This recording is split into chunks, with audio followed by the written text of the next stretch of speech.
Hello everyone, here is Fred from Jerry Google China. Today I'm in our factory and let me introduce a processing line for the potato washing, peeling and cutting. Okay, let's go. This processing line can also process like the pineapple, apple and other fruits. And today we will use the potato to testing the whole processing line. The first one you can see this is the lifting machine. We can put the potato into the water and then soft the surface of the potato and it will be lift. For the washing machine, we use the soft roller to wash the surface, the soil on the surface of the potato. And the water can be collected to save the water.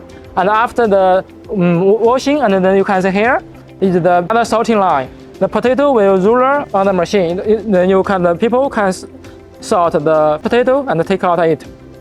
And after sorting, here is the lifting machine to lift the potato to our peeling processing line. You can see for the peeling processing line, we use the hard rulers it can peel the potato well, and after peeling the potato, you can see here the potato will come out from here.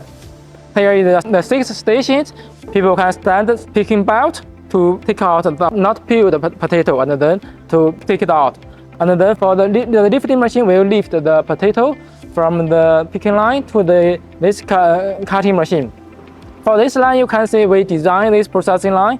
We put the cutting machine on the top of the air bubble washing machine, and then it can be connect these two machines. This one not only save the space of the factory, it can also save the lifting machine to make this processing line much better. And after the cutting, here is the air bubble washing machine. For the air bubble washing machine can wash the surface and the starch of the potatoes. And here, after the washing, you can see here is the evaporating machine to remove the water on the surface of the potatoes. It can remove some of the water on the surface of the potato. And the final one is the picking belt. The potato and the potato cubes on the picking belt, and then it can be transferred to the another AQF frozen or some other packaging machines. So this is the whole processing line. For more food processing information, please pay attention to our account, Jerry Google. Jerry Google, to make food processing similar and safer.